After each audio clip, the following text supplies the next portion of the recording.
आज भारत में electric vehicle का बाजार जितनी तेजी से बड़ा हो रहा है, कुछ साल पहले तक उसकी कल्पना भी नहीं होती थी।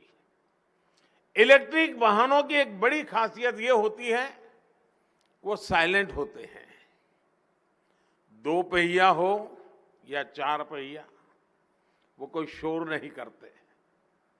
ये साइलेंस केवल इसकी इंजीनियरिंग का ही नहीं, बल्कि ये देश में एक साइलेंट रिवॉल्यूशन के आने की भी शुरुआत है। सुजुकी को भारत में 40 साल पूरे हो गए हैं। इस मौके पर पीएम मोदी ने गुजरात के हंसलपुर में electric vehicle battery manufacturing plant और हरियाणा के खरखौदा में पैसेंजर व्हीकल प्लांट की नींव रखी। मारुति सुजुकी ने ईवी प्लांट के लिए 10,000 करोड़ निवेश का फैसला किया है। इस मौके पर पीएम मोदी ने क्या कहा, पहले सुनिए।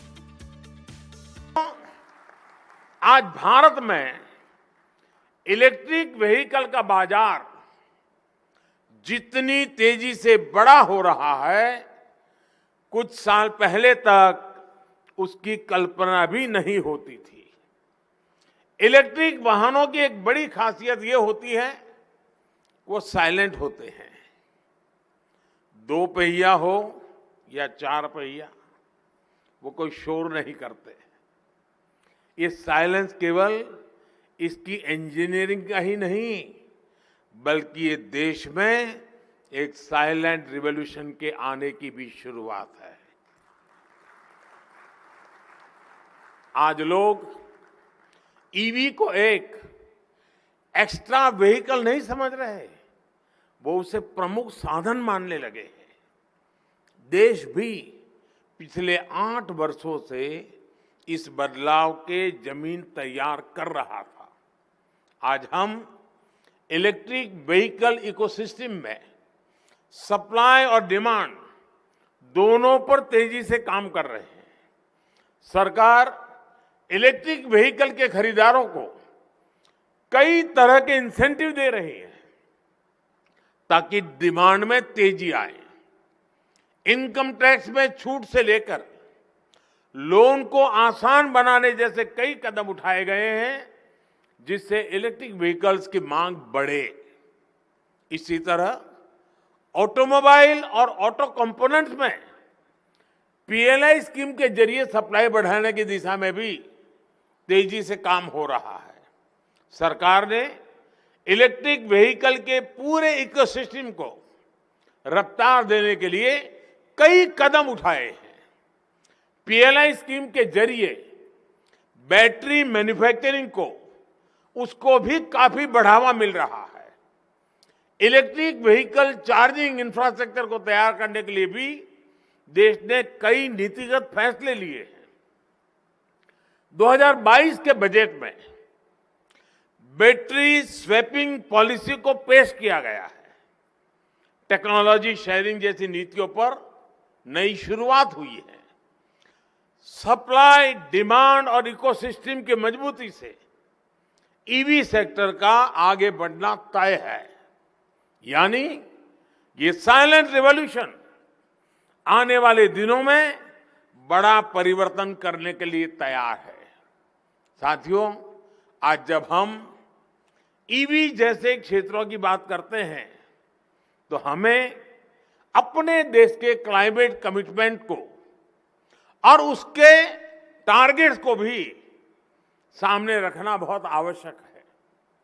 भारत ने COP26 में ये घोषणा की है कि वो 2030 तक अपनी इंस्टॉल्ड इलेक्ट्रिकल कैपेसिटी की 50% क्षमता नॉन फॉसिल सोर्स से हासिल करेगा। हमने 2070 के लिए नेट जीरो का लक्ष्य तय किया है।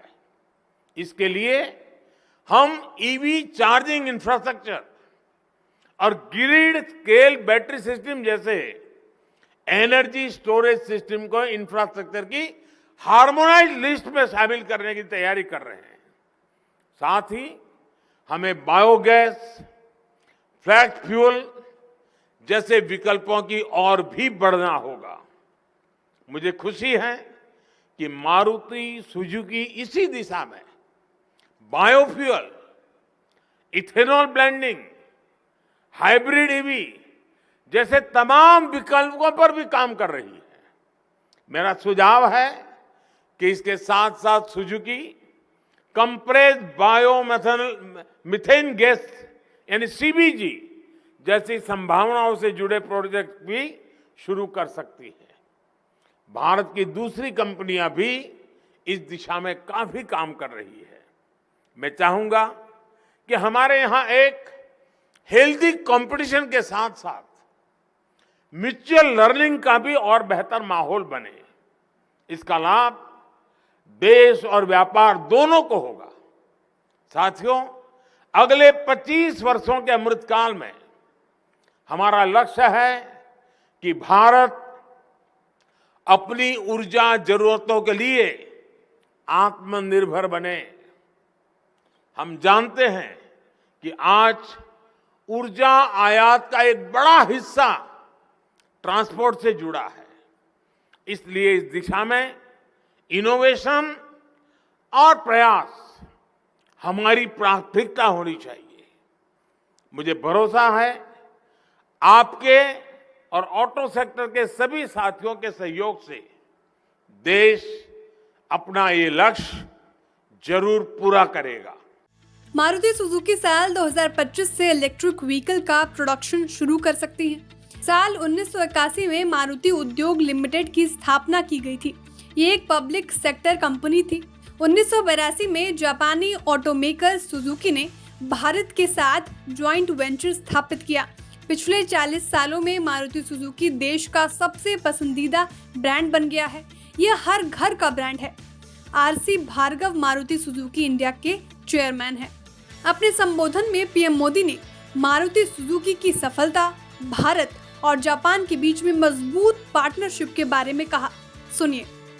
रूप से मैं श्रीमान ओसामू सुजुकी और श्रीमान तोशिहिरोरी सुजुकी इन दोनों को भी बधाई देता हूं। आप जब भी मुझसे मिलते हैं, भारत में सुजुकी का नया विजन पेश करते हैं। अभी इसी साल मई में मुलाकात हुई थी, ओसामू सुजुकी जी से हुई थी और उन्होंने मुझसे 40 वर्ष के कार्यक्रम में आने का आग्रह किया था। मेरे लिए इस तरह के फ्यूचरिस्टिक इनिशिएटिव का साक्षी बनना एक सुखद अनुभव है। साथियों, मारुति सुजुकी सफलता भारत जापान की मजबूत पार्टनरशिप का भी प्रतीक है। बीते 8 वर्षों में तो हम दोनों देशों के बीच ये रिश्ते नई ऊंचाइयां तक गए हैं। आज गुजरात, महाराष्ट्र में बुलेट ट्रेन से लेकर उत्तर प्रदेश में बनारस के रुद्राक्ष सेंटर तक विकास की कितनी ही परियोजनाएं भारत जापान दोस्ती का उदाहरण है। और इस दोस्ती की जब बात होती है तो हर एक भारतवासी को हमारे मित्र पूर्व प्रधानमंत्री स्वर्गीय शिंजो आबे जी, उनकी याद जरूर आती है। आबे शान जब गुजरात आए थे, उन्होंने जो समय यहां बिताया था उसे गुजरात के लोग बहुत आत्मीयता से याद करते हैं। हमारे देशों को और करीब लाने के लिए जो प्रयास उन्होंने किए थे, आज पीएम किशिदा उसे आगे बढ़ा रहे हैं। अभी हमने प्रधानमंत्री किशिदा का वीडियो संदेश भी सुना।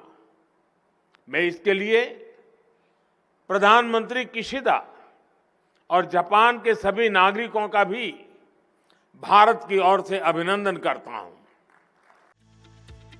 देश की सबसे बड़ी car company Maruti Suzuki India घरेलू बाजार में 50% हिस्सेदारी फिर हासिल करने का लक्ष्य लेकर चल रही है। कंपनी के चेयरमैन और प्रबंध निवेशक आरसी भार्गव ने कहा कि मारुति पीछे नहीं हटेगी और 50% बाजार हिस्सेदारी फिर हासिल करने के लिए संघर्ष करेगी।